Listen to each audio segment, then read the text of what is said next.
삶은 계속해서 우리에게 어려움을 준다. 사람들은 각자의 고유한 경험과 관점, 다양한 욕구를 가지고 있고 이로 인해서 갈등과 오해가 만들어진다. 한 사람의 욕망 때문에 주변 사람들이 힘들어지기도 하고 개인의 신념에서 비롯된 편협된 말과 행동 때문에 어떤 사람은 큰 상처를 받기도 한다. 삶은 본질적으로 예측할 수 없고 불확실하다. 인생에서 생각하지도 못한 도전과 장애물은 평화롭던 삶을 방해하고 건강 문제, 재정적인 어려움, 인간관계 문제 등 끝없는 문제들로 가득하다. 그러나 고통과 어려움 속에도 삶의 모든 순간에는 아름다움이 함께 존재한다. 도가 사상에는 삶의 아름다움을 온전히 느낄 수 있는 간단하고도 명료한 방법이 있다. 고단한 삶 속에서 담담하고 고요하게 인생을 살아갈 수 있는 원리이다. 도가 사상에서 농부 이야기를 통해 불행하다고 생각되는 삶의 관점을 어떻게 변화시킬 수 있는지 깨닫게 해준다. 작은 시골 마을에 나이 많은 농부가 아들과 함께 살고 있었다.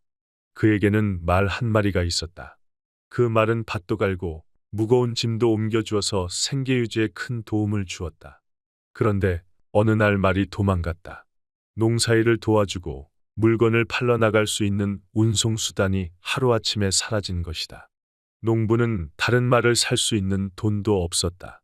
이 소식을 들은 마을 사람들은 농부를 찾아와 위로했다. 이제 말이 없어서 농사도 짓지 못하고 무거운 물건을 옮기는 일을 하지 못할 것이라고 농부를 걱정했다. 그러나 농부는 태연하게 말을 잃어버린 일이 나에게 좋은지 나쁜지 누가 압니까? 라고 말했다.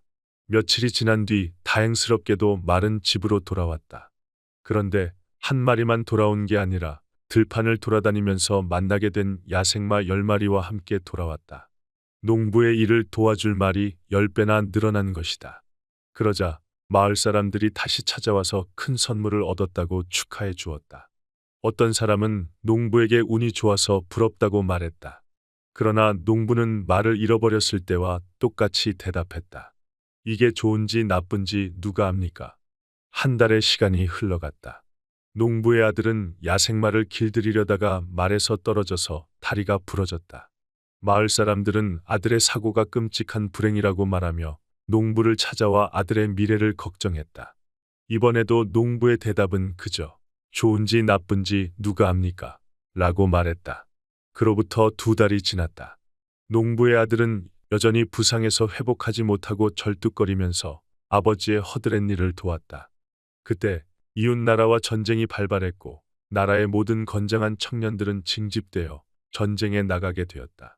그러나 농부의 아들은 다리가 부러졌기 때문에 징집 대상에서 제외되어서 군대에 입대하지 못했다. 그리고 다시 한번 이웃들은 부러움 섞인 목소리로 농부의 행운을 축하했다. 징집당한 청년들은 죽거나 다쳤지만 전쟁에 끌려가지 않은 것이 얼마나 운이 좋은 일인지 이야기했다. 그리고 다시 한번 농부는 좋은지 나쁜지 누가 압니까? 라고 대답했다. 농부의 이야기는 그대로 놓아두기, 흘러가는 대로 삶을 살기 등으로 해석할 수 있는 무의를 잘 보여준다.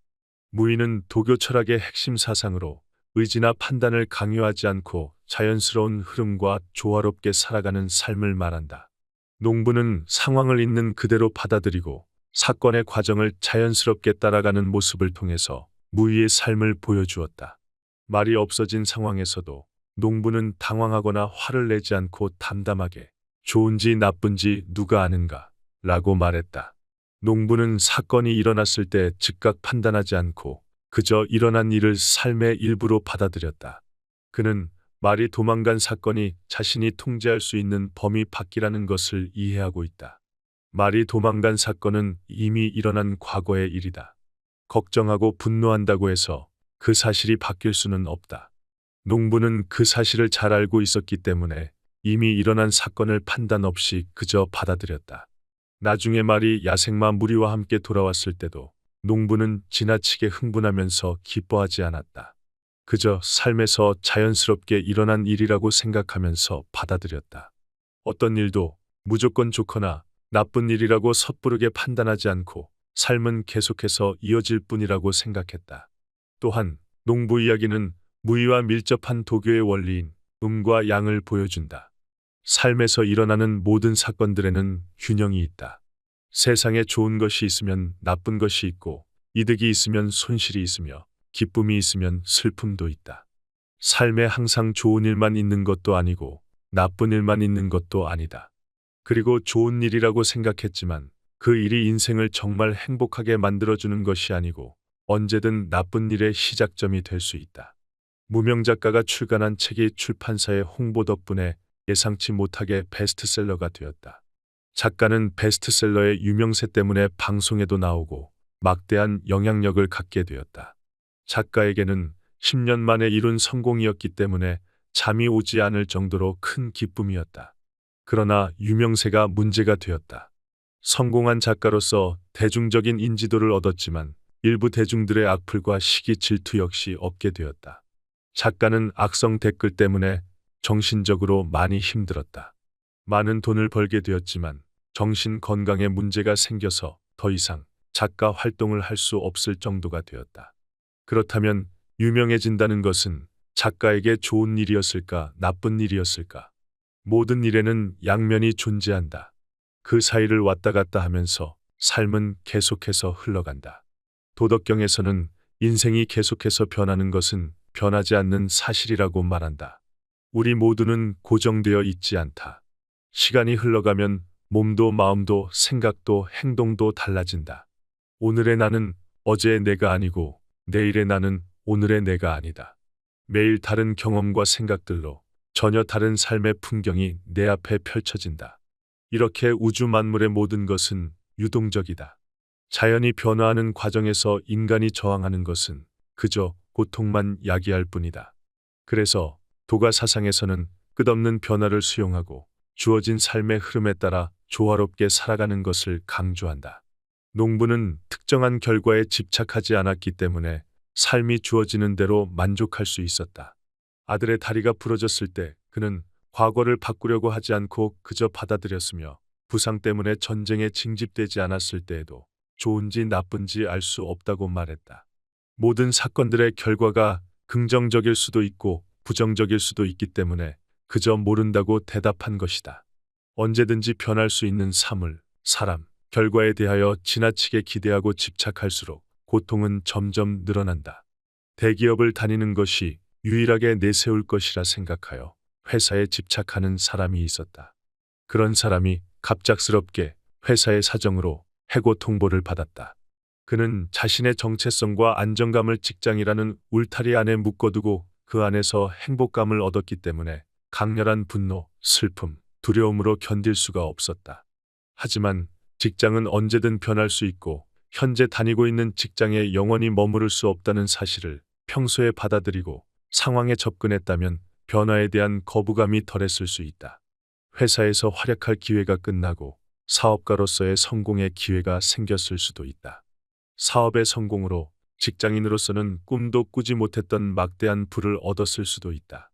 하지만 갑자기 얻은 막대한 재산 때문에 삶을 잃어버릴 수도 있다. 이렇게 모든 것은 예상할 수 없는 결과로 변화하고 흘러간다.